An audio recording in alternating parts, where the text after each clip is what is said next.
안녕하세요. 저는 가족을 만나기까지 40년이 넘는 세월을 흘려보낸 40대 여자입니다. 남들은 태어날 때부터 당연히 있는 가족이지만 전 함께하기까지 아주 오랜 세월이 걸렸습니다. 전 친부모님 얼굴도 모른 채 버려진 이후 혼자 외롭게 살아왔어요. 저의 영원한 반쪽 남편을 만나 가정을 꾸리기도 했지만 그 행복도 오래가지 못했습니다. 생각지도 못하게 모든 것이 무너져 내린 이후 전 인생을 대하는 태도가 완전히 바뀌었어요. 그렇게 살다 보니 정말 꿈에도 생각 못한 큰 기쁨이 찾아오더라고요. 오래 헤어졌던 인연이 정말 기적처럼 제 앞에 다시 나타난 거죠. 오늘 제가 겪은 놀라운 이야기를 여러분께 들려드리고 싶습니다. 부디 재밌게 들어주시면 좋겠네요. 제 삶이 완전히 바뀌게 된 건 제가 겨우 8살 무렵이었어요. 그전까진 전 5살 많은 오빠, 사랑 많은 부모님 밑에서 자란 막내딸이었어요. 부모님은 절 잘 보살펴 주셨고 오빠도 짓궂긴 했지만 여느 남매들과 다르지 않았습니다. 하지만 지금 돌이켜보니 부모님은 오빠와 절 아주 은근히 차별하셨어요. 그때 너무 어렸던 전 그걸 몰랐던 거죠. 예를 들면 집에 맛있는 반찬이 나오면 당연히 저희 오빠의 몫이었습니다. 어머, 닭다리가 하나밖에 없네. 도훈이 다리 좋아하지?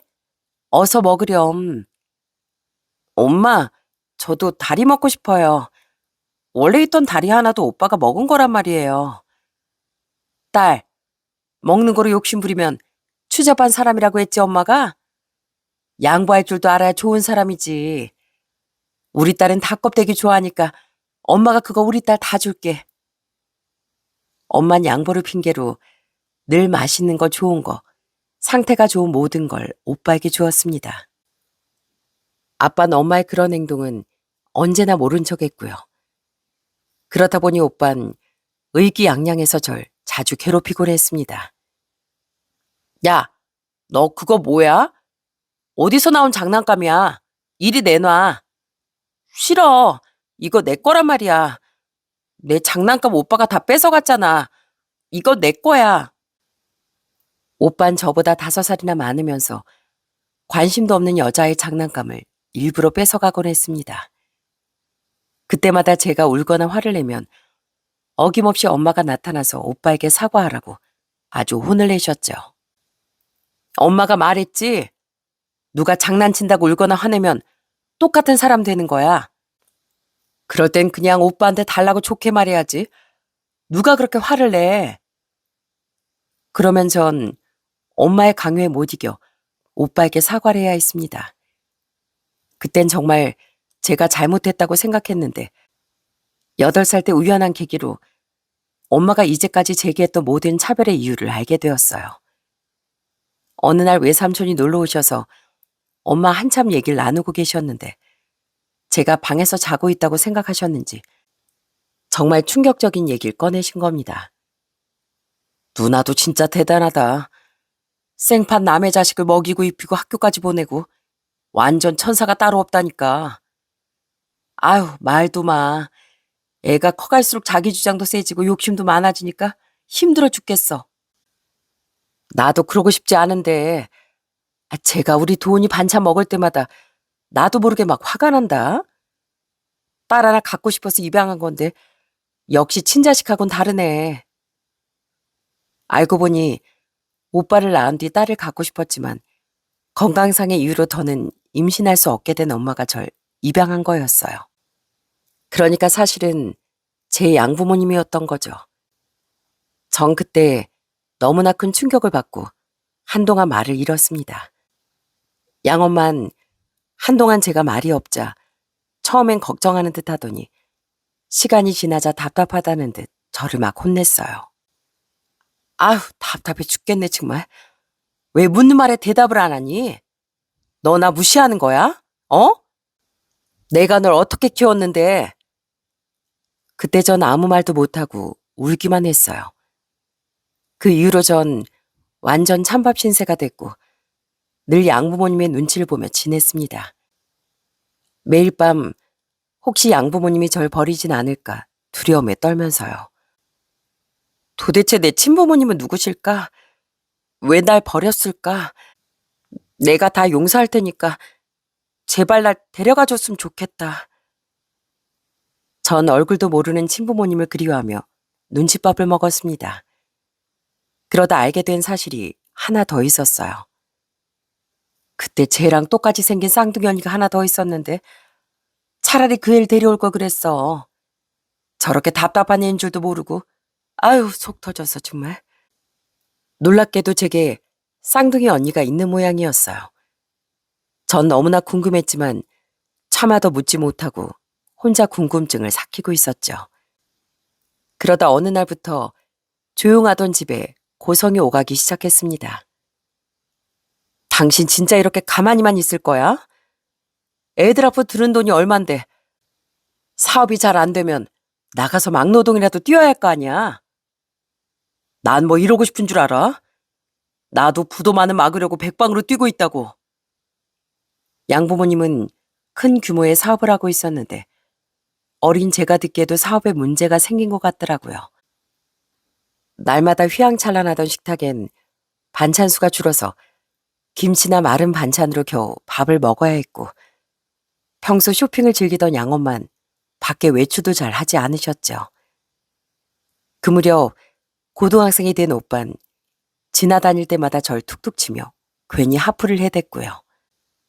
그러던 어느 날 엄마가 갑자기 제 가방에 옷가지 몇 개를 챙기시더니 제 손을 잡아 끌었습니다. 너 나랑 갈 데가 있어. 네가 좋아하는 물건 하나만 챙겨서 얼른 일어나. 엄마, 어디 가는 거예요? 저랑 엄마만 가는 거예요? 그 엄마라는 소리 이제 그만해. 아주 성가시 죽겠으니까 엄마라고 부르지도 마. 양엄마는 아주 신경질적으로 절 어디론가 데려가셨습니다. 놀랍게도 그곳은 한 보육시설이었어요. 원장님, 저희 집에서 이 일 13년이나 기른 것도 칭찬받아 마땅하다고 생각해요. 그러니까 절 너무 무정한 사람으로 보지 마세요. 제가 그동안 보육원에 봉사도 많이 다닌 거 아시죠? 슬프게도 사업이 어려워진 양엄만 절 파양한 거였어요. 전 그렇게 국민학교 6학년 때부터 보육원에서 생활하게 됐습니다. 보육원 생활은 삭막하고 외로웠어요. 절 괴롭히는 사람은 없었지만 그렇다고 사랑해주는 사람도 없었으니까요. 전 점점 더 말수를 잃어갔고 어딜 가든 아주 존재감이 없는 사람이 되었습니다. 중고등학교에 가서도 시설에서 자라는 게 알려질까봐 얼마나 조심하고 지냈는지 모릅니다. 전 성인이 되자마자 보육원에서 퇴소하고 바로 독립을 했어요.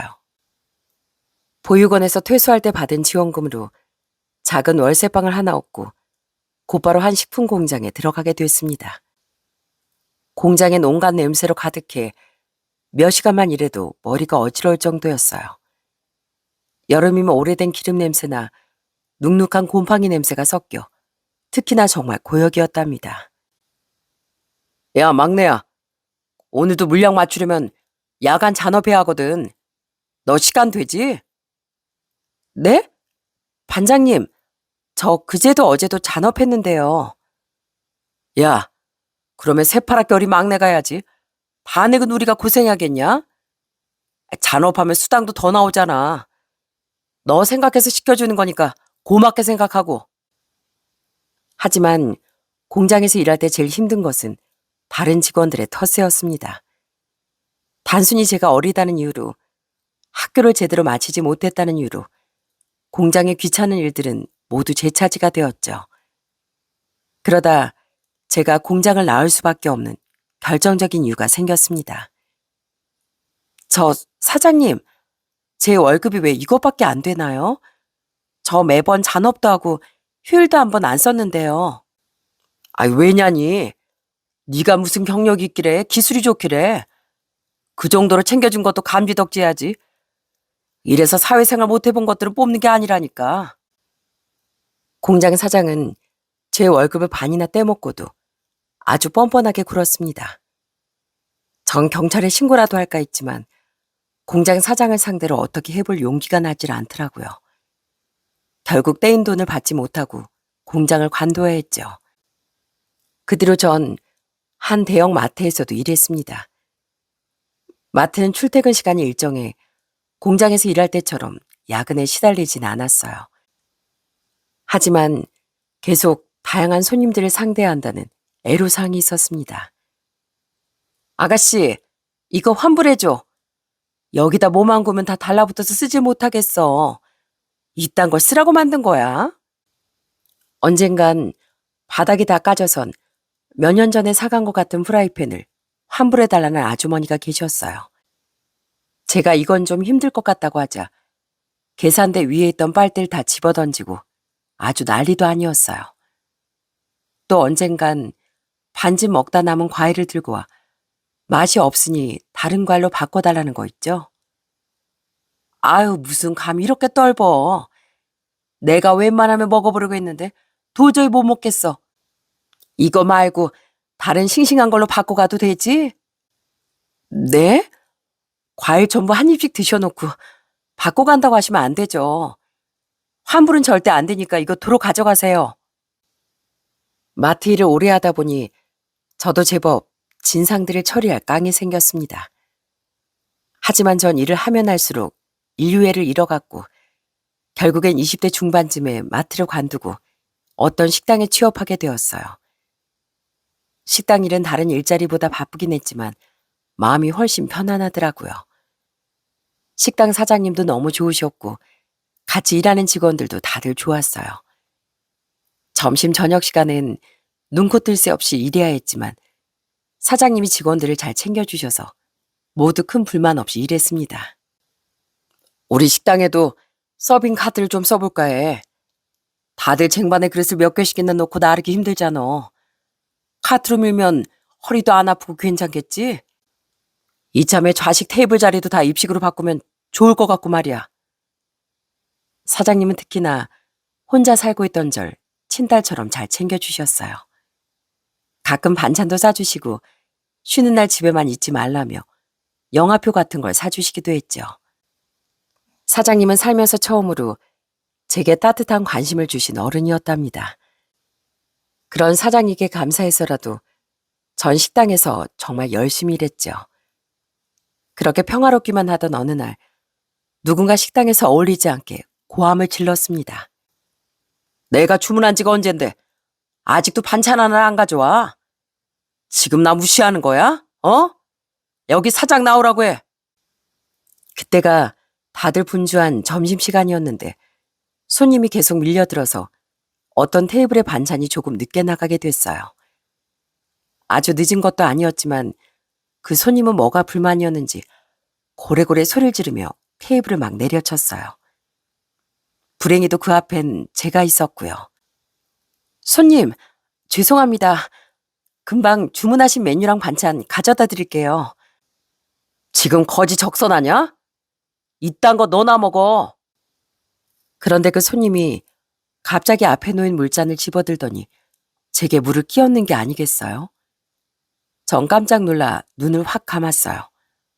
그런데 그때 누군가 절 뒤쪽으로 확 끌어당기더라고요. 이봐요. 듣자 하니까 좀 너무하시네요. 이분이 일부러 그런 것도 아니고 곧 가져다 드린대잖아요. 다들 기분 좋게 밥 먹으러 온 점심시간에 분란 일으키지 마시죠. 그 사람은 저희 식당에 자주 오는 택시기사였어요.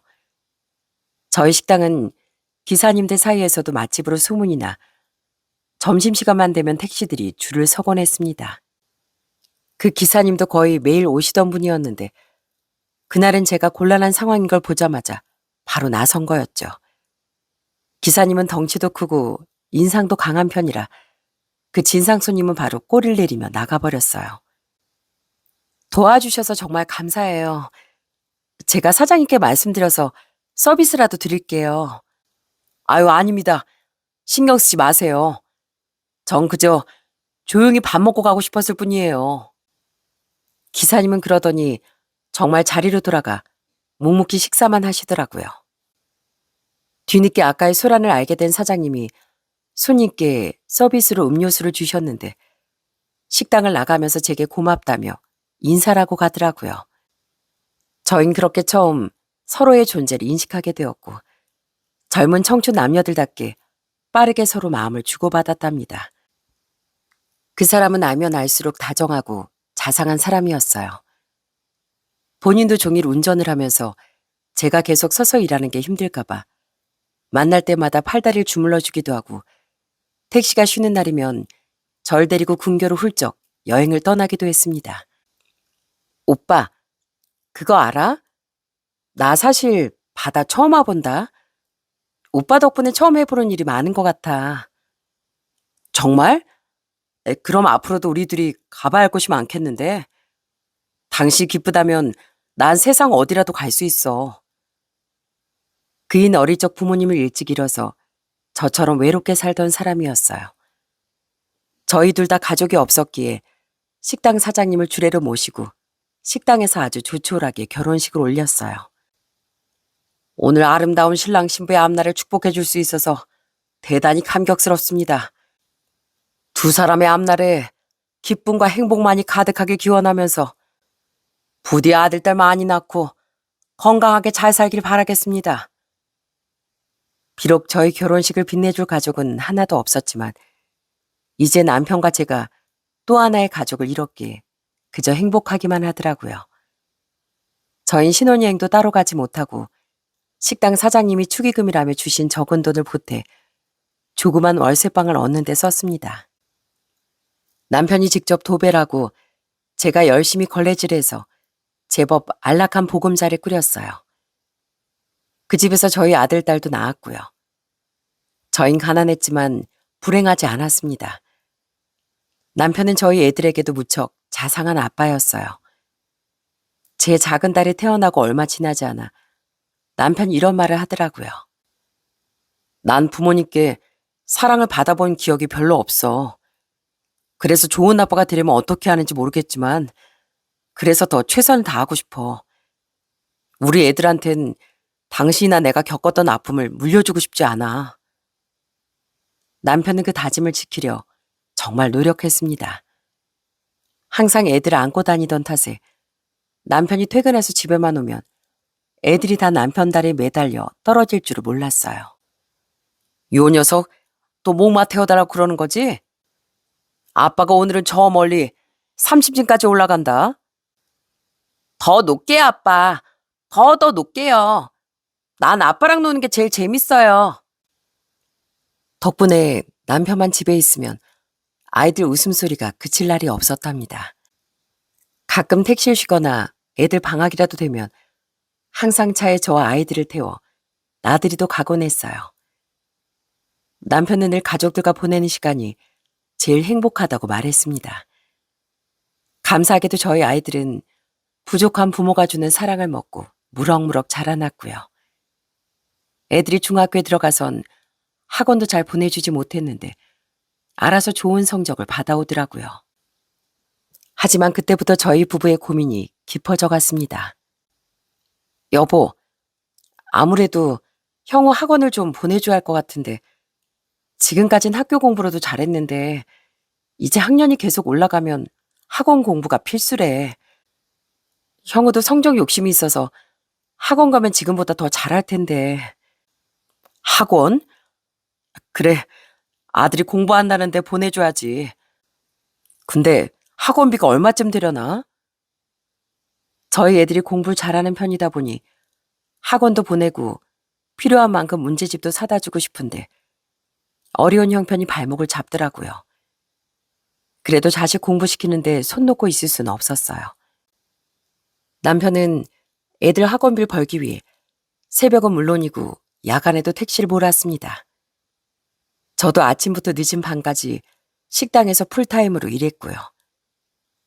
남편은 원래도 책임감이 강한 사람이었는데 아이들을 생각하며 더 착실히 독하게 일했습니다. 장시간 운전을 하다 보니 맨날 다리가 저리고 밥도 잘 챙겨 먹지 못했지만 남편은 힘들다는 말을 한 번도 하지 않더라고요. 그렇게 일만 하며 몇 년이 훌쩍 흘러갔습니다. 제 큰아들은 학원에 다니기 시작한 후부터 성적이 하늘을 뚫을 듯이 올랐어요. 딸아이도 반에서 1등을 다투는 우등생이었고요. 애들이 좋은 성적을 받아오니 매일 힘들게 일하는 것도 견딜만 하더라고요. 하지만 가장 열심히 살던 그때 경악스러운 소식이 들려왔습니다. 제가 인생에서 가장 행복한 시간을 보내고 있을 때 아이러니하게도 가장 슬픈 사건을 겪게 된 거죠.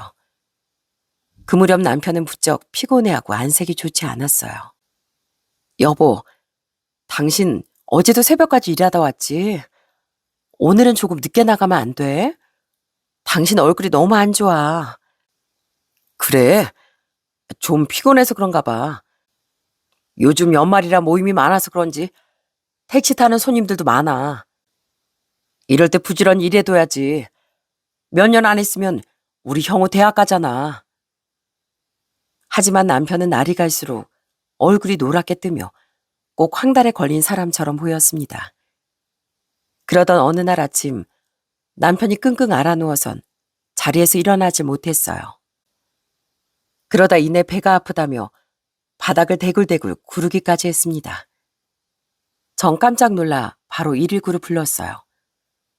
응급실에 실려가면서도 남편은 너무나 고통스러워했습니다. 그 모습을 보며 저도 함께 아파했어요. 여보, 조금만 참아. 이제 곧 병원이야. 가서 치료받으면 괜찮아질 거야.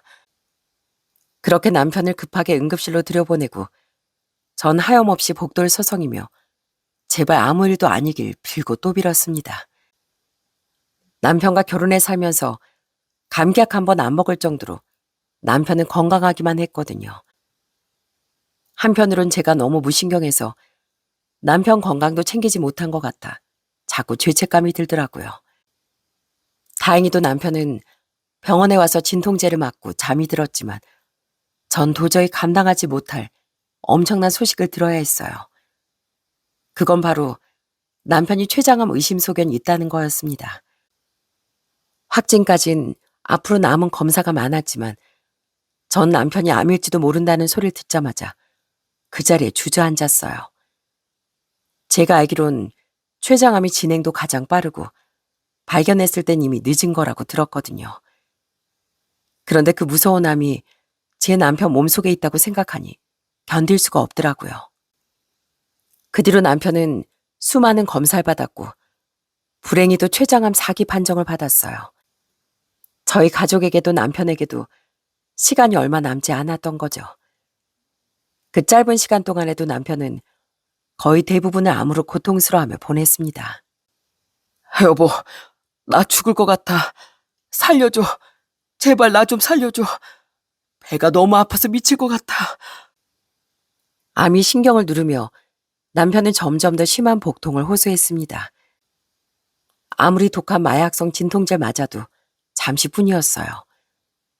통증 때문에 잠도 잘 수 없었고 구역질이 심해 영양제 맞는 것 말곤 밥을 먹을 수도 없었죠. 전 매일 남편의 손을 붙잡고 울었습니다.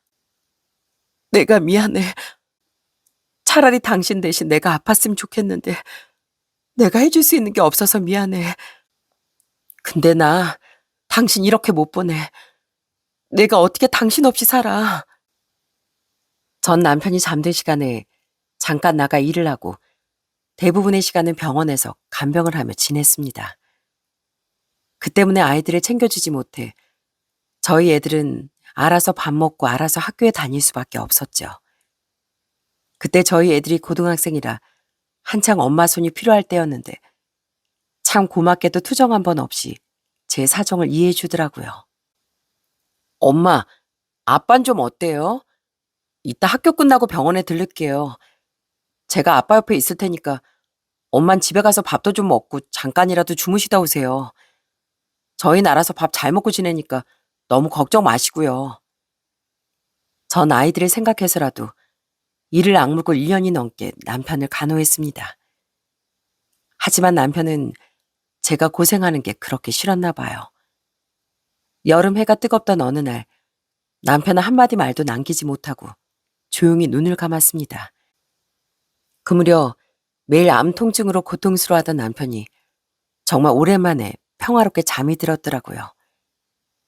투병 생활 내내 남편이 얼마나 힘들어했는 줄 알기에 전 오히려 웃으며 남편을 보내줄 수 있었답니다.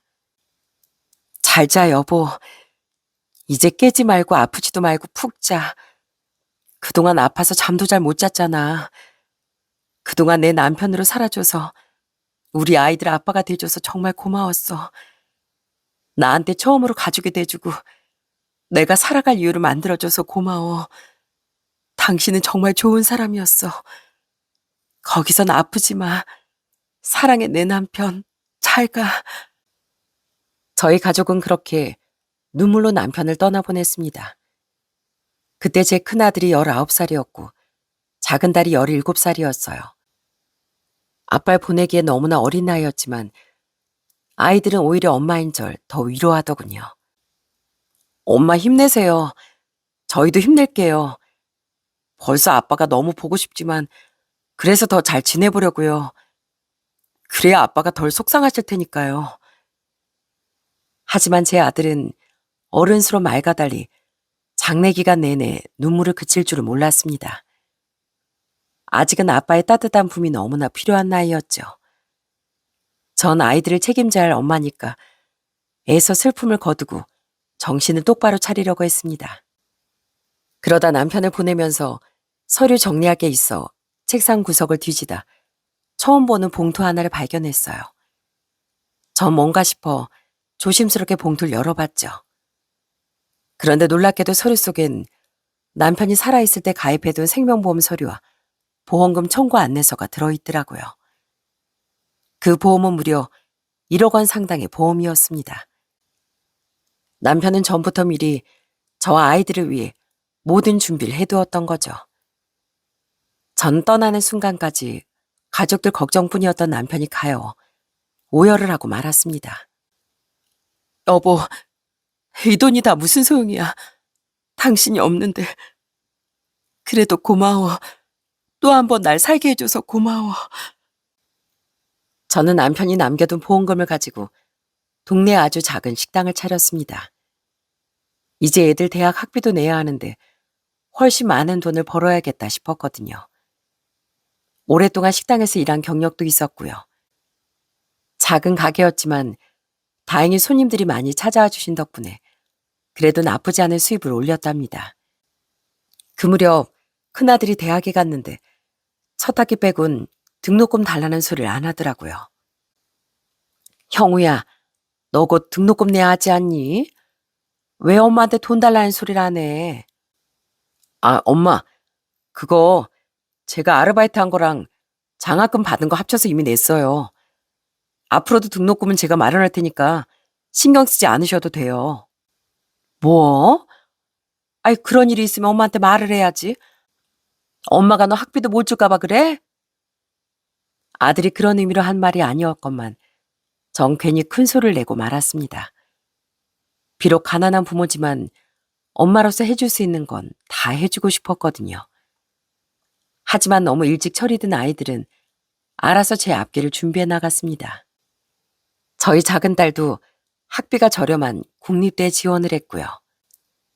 엄마 생각해서 너희들이 애써주는 거 다 알아. 그래도 엄마 아직 건강하고 널 위해서라면 어떤 것도 할 수 있어. 그러니까 너무 무리하지 말고 필요한 거 있으면 꼭 말해주기다.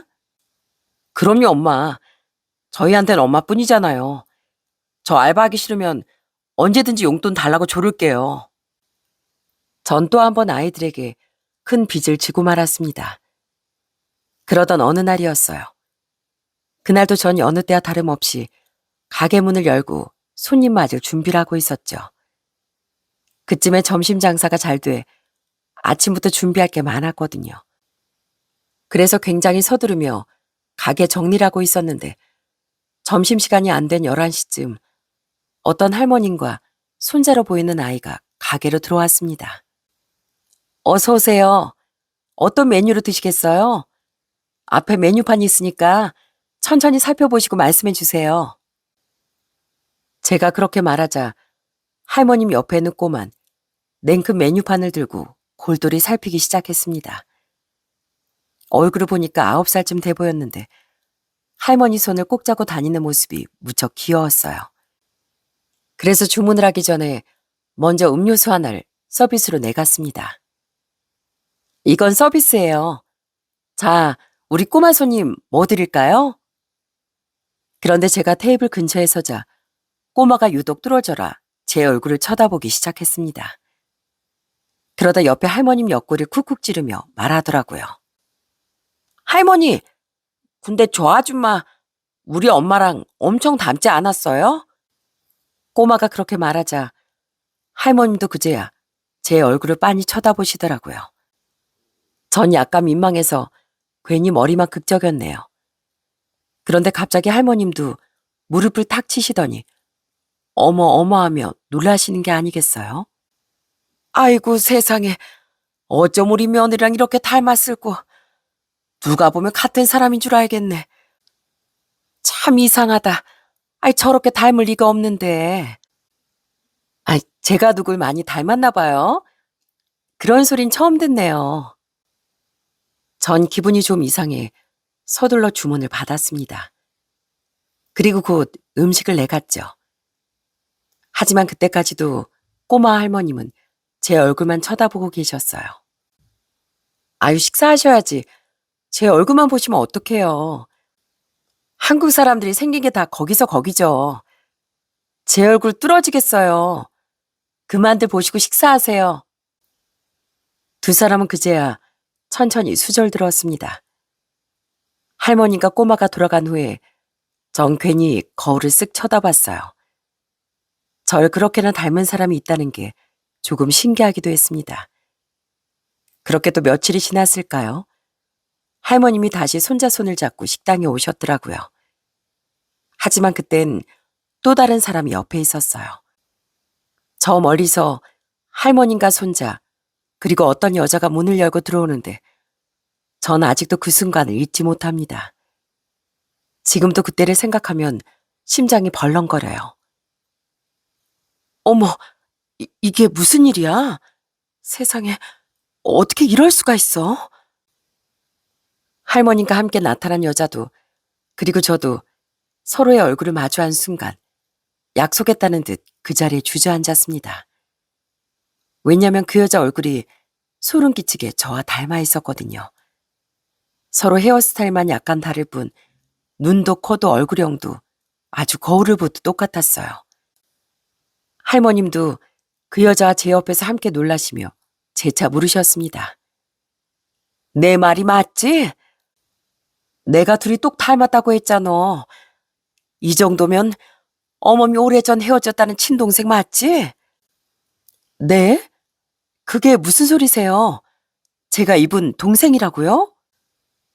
할머님의 말씀은 절 또 한 번 놀라게 했습니다. 할머님은 제가 그 여자의 동생이라고 확신했어요. 그 여자도 이내 눈물을 줄줄 흘리며 연신 제 얼굴을 살폈습니다. 맞아요. 확실해요. 제 동생이 확실하다고요. 그렇지 않고서야 저와 이렇게 닮을 수가 있겠어요? 혹시 이름이 뭐예요? 제 이름이요? 전 사실 원래 이름은 모르고 양부모님이 지어주신 이름으로 살고 있었어요. 근데 정말 제 언니가 맞나요? 혹시 예전에 저와 헤어졌다던 쌍둥이 언니인 거예요? 사실 그동안은 사느라 바빠 제가 언니가 있다는 사실도 까마득하게 잊고 살았습니다. 하지만 그때 제 눈앞에서 절 동생이라 부르며 우는 여자를 보니 이 모든 게 꿈이 아니었구나 싶더라고요. 제 언니라는 사람은 그러면서 제 앞에 흑백 사진 하나를 내밀었습니다. 거기엔 똑같이 생긴 돌쟁이 아이들이 환하게 웃는 어떤 여자의 품에 안겨 웃고 있더라고요. 이 사진 좀 봐. 이거 우리 둘이야. 그리고 여긴 우리 엄마. 지수가, 내가 네 언니야. 네 이름은 김지숙이고 그동안 네가 어떤 이름으로 살았을지 몰라도 넌 김지숙이고 내 동생이고 내 가족이야. 내가 널 얼마나 찾아 헤맸는데 어떻게 여기서 만나니? 그러면서 제 쌍둥이 언니라는 사람은 제가 절대 알지 못했을 놀라운 이야기를 들려주었어요. 언니와 전 돌이 같이 나 각자 다른 양부모에게 입양이 되었다고 하더라고요. 언니는 다행히 좋은 부모님을 만나 행복하게 자랐다고 합니다. 언니라도 행복하게 살아 정말 다행이었어요. 언니 늦은 나이 형부를 만나 결혼하게 되었고 40살쯤 늦둥이를 낳은 겁니다. 그 아이가 바로 할머님 손을 잡고 제 식당에 온 꼬마였고요. 언니에게 저도 모르던 지난날 이야기를 들으니 저도 감정이 북받쳐 올랐습니다. 그러던 중 어떤 사람이 가게 안으로 들어왔어요. 여보, 여기야. 당신이 보기에도 놀랍지? 인사해. 여긴 내 남편이야. 네 형부이기도 하고. 처제라고? 정말 이 사람이 당신 동생이 맞는 거지? 얼굴 보니까 따져볼 필요도 없이 당신 동생이 맞네. 쌍둥이가 이렇게까지 닮는구나. 처제, 만나서 반가워요. 내가 아내에게 처제를 찾아주고 싶어서 전국 팔도를 다 뒤졌어요. 그런데 이렇게 우연히 만날 줄이야. 절 찾아 헤맸다고요? 그게 정말이에요? 언니는 어떻게 내 존재를 알았어요? 전부터 알고 있었어요? 제가 언니에게 재촉하듯 묻자 약간 망설이던 언니는 또 한 가지 소식을 들려주었답니다. 그게 말이야. 사실 6년 전쯤에 우리 엄마를 찾았어. 단 이 형부가 열심히 발로 뛰어준 덕분이야. 지수가 내가 우리 친엄마를 모시고 있어 지금. 엄마를? 정말 엄마를 만났어? 아니, 어떻게 엄마를 찾았어? 친엄마 얘기가 나오자 전 그제야 눈물이 빵 터졌습니다. 형부는 급하게 휴지를 찾아와선 제게 다정하게 건넸어요.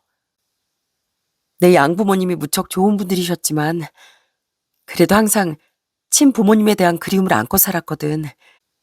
너도 그랬겠지만 그러다 이 사람을 만나 결혼도 하고 아이를 낳고 보니 더더욱 얼굴도 모르는 친부모님이 그리워지더라.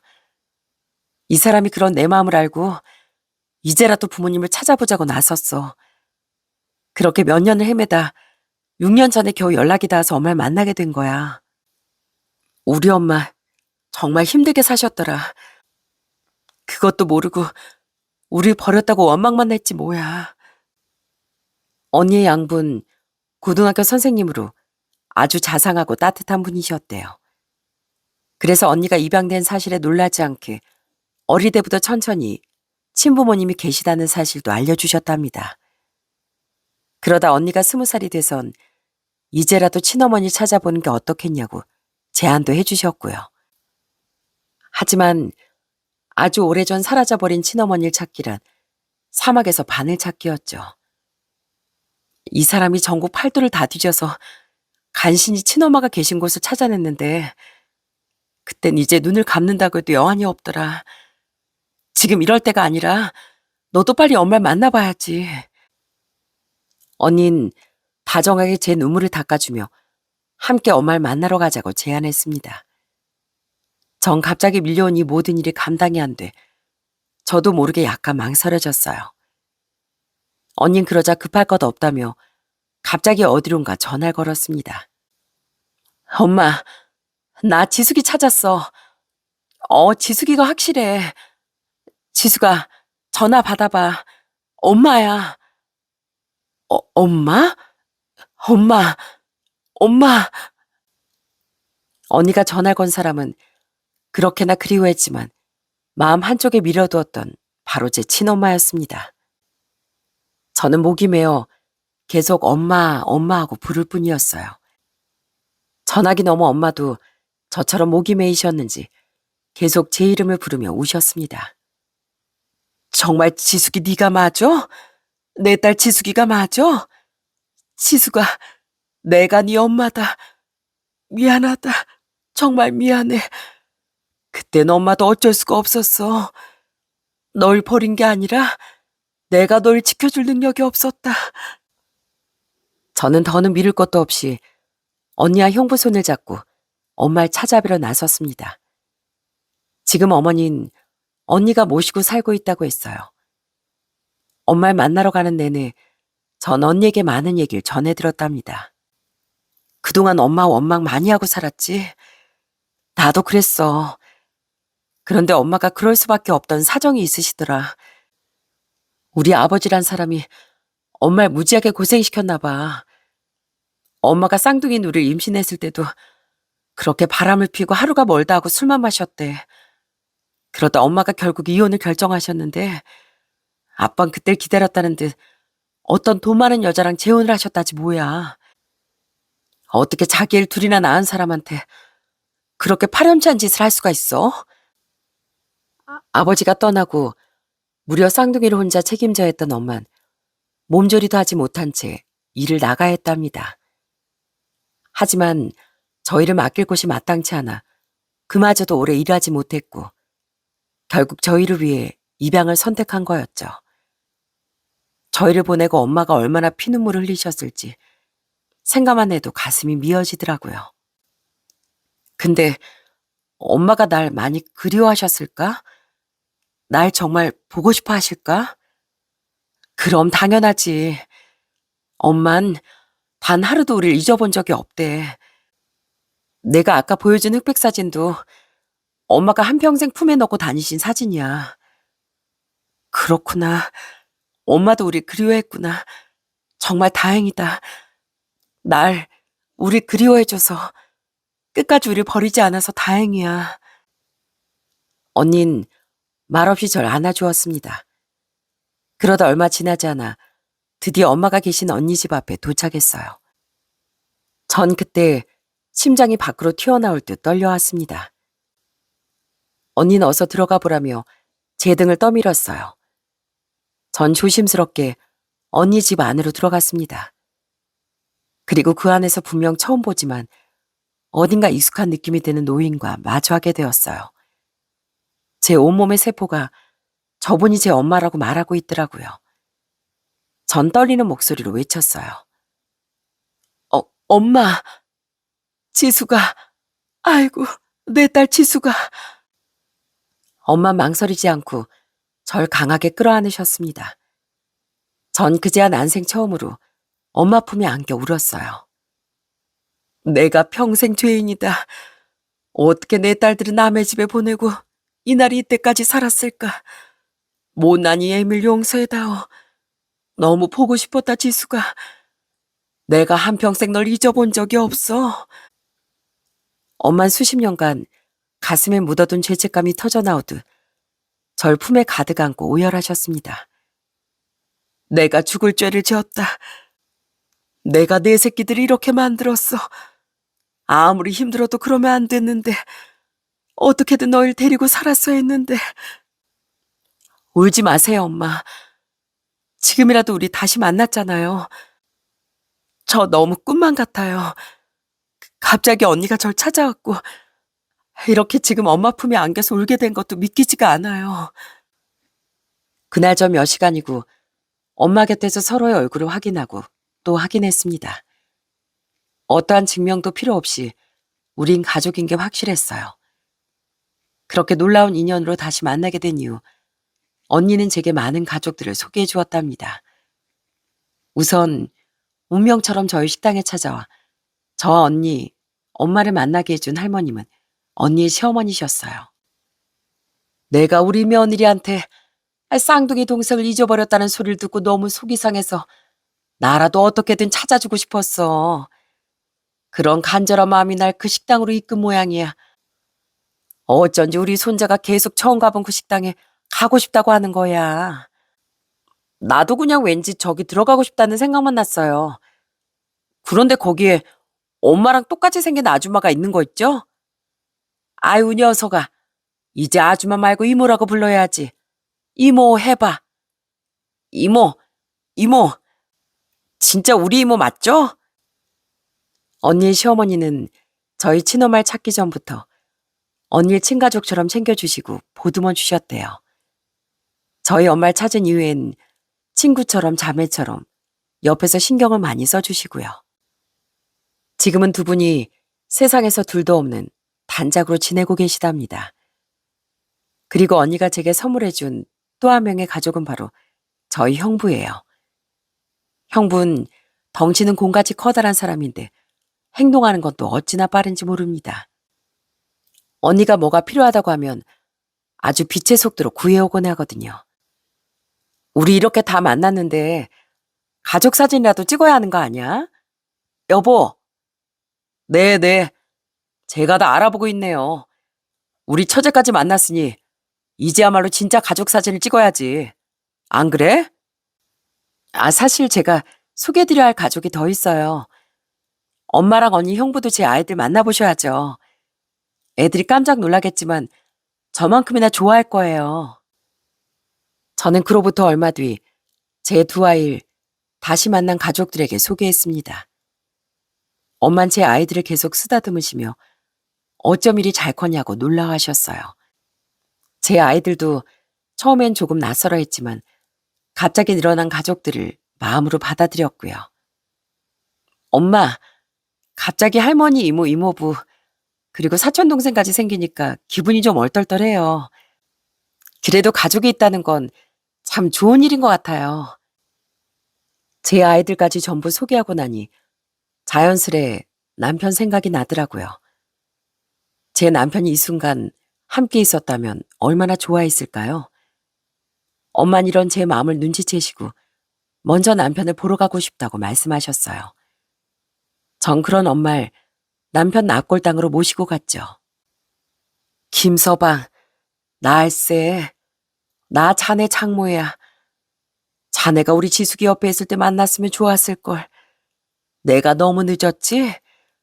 용서해주게. 장모가 돼선 우리 사이 씨암탉 한번 해주지 못했네.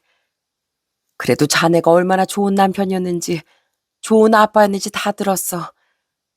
늦었지만 정말 고맙네. 우리 딸을 지켜주고 우리 손주들 태어나게 해줘서 이 은혜 내가 나중에 하늘나라에 가서 다 갚겠네. 여보, 우리 엄마 참 고우시지? 거기서 이제 내 걱정, 우리 애들 걱정 안 해도 돼. 우리 다시 만난 가족들과 함께 잘 지내고 있으니까. 근데 혹시 당신 혼자 그 멀리서 외롭진 않은지 걱정이야. 우리 이 다음에 다시 만날 거니까 조금만 더 기다려줘. 그러면서 전 남편에게 우리 가족들 모두 행복하고 건강하게 지내게 해달라고 기도했습니다. 착한 제 남편은 무슨 수를 써서라도 그 기도를 꼭 들어주겠죠. 지금은 또 몇 년이 흘러 언니 아들, 그러니까 제 꼬맹이 조카가 벌써 중학생이 되었답니다. 요즘 저희 애들은 사촌동생 과외를 시켜주겠다며 난리예요. 형은 너무 무섭게 가르쳐준단 말이야. 누나가 알려주면 안 돼? 땡! 너 또 누나한테 놀자고 막 투정 부릴 거지? 안 되겠어. 오늘은 형이랑 같이 진도 다 빼보자고. 너 각오해.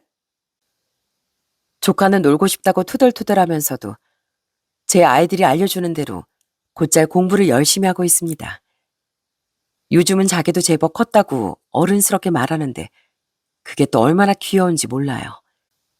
처제, 어떻게 애를 둘이나 키웠어? 아유, 난 쟤 하나 키우는데도 힘들어 죽겠구만. 그건 형부가 너무 좋은 아빠라 그래요. 형부 아들이 해달라는 거 다 해주죠? 아유, 그러니까 당연히 힘들죠. 그런가? 늦게 낳은 아들이라 그런지 얼마나 예쁜지 몰라. 사춘기라고 짜증을 부려도 귀엽다니까. 저희 형부는 여전히 가족 일이라면 제일 먼저 발벗고 뛰는 열혈 남편이자 아빠랍니다.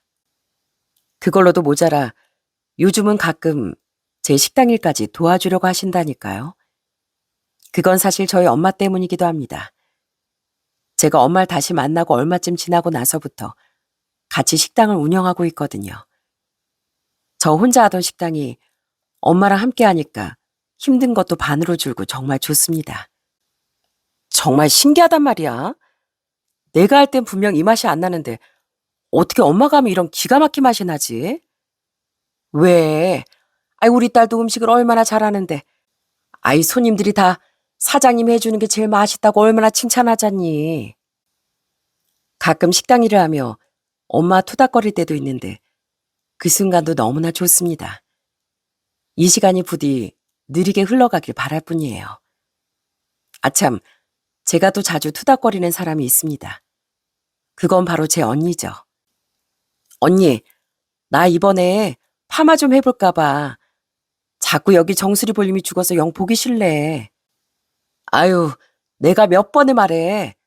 넌 파마 안 어울린다니까. 차라리 염색을 하는 건 어때? 아, 왜 안 어울려? 언니도 파마하고 다니면서. 나랑 똑같이 생겨선 왜 나만 안 어울린대? 언니와 전 여느 자매들이 그렇듯 제일 친한 친구이자 앙숙으로 지내고 있습니다. 항상 쇼핑을 갈 때도 미용실에 갈 때도 꼭 붙어 다니는데 그만큼 싸우는 날이 많네요. 저희들이 그렇게 투닥투닥 할 때마다 형부는 고개를 절레절레 흔들어요. 아유, 똑같이 생긴 둘이 싸우니까 진짜 웃기네. 어쩌다 내 아내가 두 사람이 된 거지? 형부가 이렇게 나오면 그땐 언니와 제가 편을 먹고 형부를 놀리기도 합니다. 그럼 형부가 말해봐요. 언니가 예뻐요? 제가 예뻐요? 솔직히 말해봐요. 그래, 당신. 대답해봐.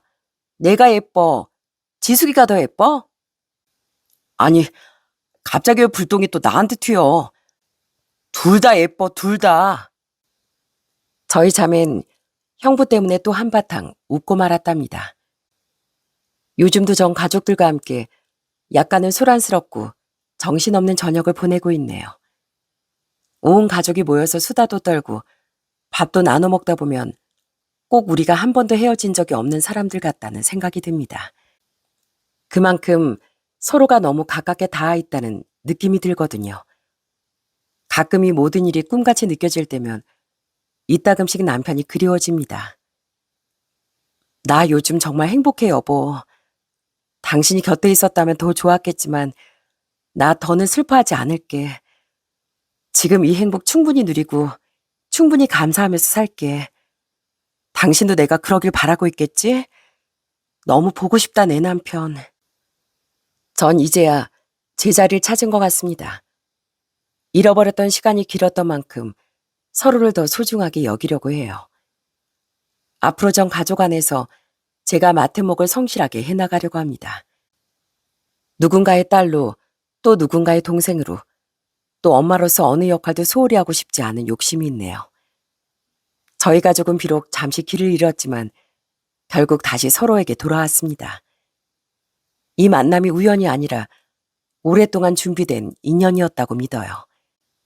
이렇게 다시 함께할 수 있는 지금이 얼마나 큰 축복인지 마음 깊이 새기며 앞으로도 더 좋은 하루를 살아가겠습니다. 들어주셔서 정말 감사합니다.